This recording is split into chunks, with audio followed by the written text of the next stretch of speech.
හයි ළමයි කොහොමද? අපි මේ වීඩියෝ එකෙන් සාකච්ඡා කරමු 2017 O level science paper එකේ අහපු 22 වෙනි MCQ එක. හොඳයි. අපිට ප්‍රශ්නේ කියනවා ග්ලූකෝස් ද්‍රාවණයක සංයුතිය ස්කන්ධය හා පරිමාව ඇසුරෙන් ඝන ඩෙසිමීටරයට ග්‍රෑම් 90ක් වේ. 90 grams per cubic decimeters. එම ග්ලූකෝස් ද්‍රාවණයේ සාන්ද්‍රණය කොපමණද? දැන් මේ බලන්න. අපිට මේක තමයි මේක කියලා හිතන්නකො අපේ ග්ලූකෝස් ද්‍රාවණය. මේක තමයි අපේ ග්ලූකෝස්. මම ඉංග්‍රීසි වලින් ලියන්නම් ග්ලූකෝස් ද්‍රාවණය.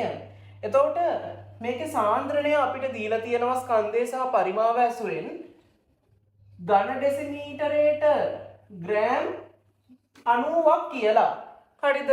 මේකේ තේරුම මොකක්ද? මේ ඝන ඩෙසිමීටරයට ග්‍රෑම් 90ක්. එහෙම නැත්නම් 90 grams per cubic decimeter කියන එකේ මීනින් එක තමයි එක ඝන ඩෙසිමීටරයක් තුලදී in 1 cubic decimeter mass of glucose is glucose ස්කන්ධය තියෙනවා ග්‍රෑම් 90ක්.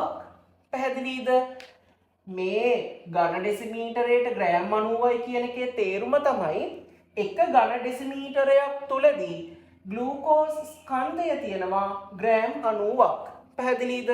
එහෙනම් ඝන ඩෙසිමීටරයක ස්කන්ධය ග්‍රෑම් 90යි නම් සාන්ද්‍රණය කියලා කියන්නේ ඝන ඩෙසිමීටරයක තියෙන මවුල ප්‍රමාණය. මොකද සාන්ද්‍රණයේ ඒකකය තමයි අපි පාවිච්චි කරන්නේ moles per cubic decimeter concentration එකේ යුනිට් එක. සාන්ද්‍රණයේ ඒකකය ඝන ඩෙසිමීටරයට මවුල. ඝන ඩෙසිමීටරයට ස්කන්ධය දන්නවා නම් මේ ස්කන්ධය පාවිච්චි කරලා අපිට හොයන්න පුළුවන් ඝන ඩෙසිමීටරයක මවුල කොච්චරක් තියෙනවද කියලා. පැහැදිලිද? හරිම සරලයි. එහෙනම් අපිට සාන්ද්‍රණය හොයන්න පුළුවන්. මම මෙතනින් ලියන්නම් ග්ලූකෝස් සාන්ද්‍රණය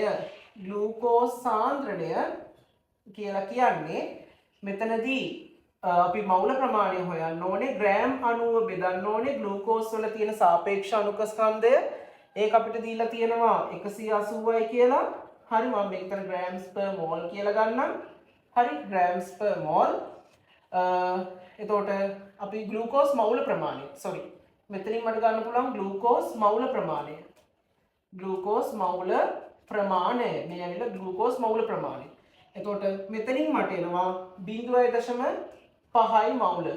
මම යටින් ගන්නම් 0.5යි මවුල කියලා මට මෙතන එනවා ග්ලූකෝස් වල තියෙන මවුල ප්‍රමාණය. එහෙනම් මවුල ප්‍රමාණය හොයාගත්තා නම් සාන්ද්‍රණය හොයන්න හරිම ලේසි. සාන්ද්‍රණය ඇවිල්ලා හරි එම නිසා ග්ලූකෝස් සාන්ද්‍රණය මට ගන්න පුළුවන් 0.5යි ඝන ඩෙසිමීටරයට මවුල. මේක තමයි ග්ලූකෝස් සාන්ද්‍රණය 0.5යි ඝන ඩෙසිමීටරයට මවුල. එතකොට ඒක අපි ගත්තේ කොහොමද?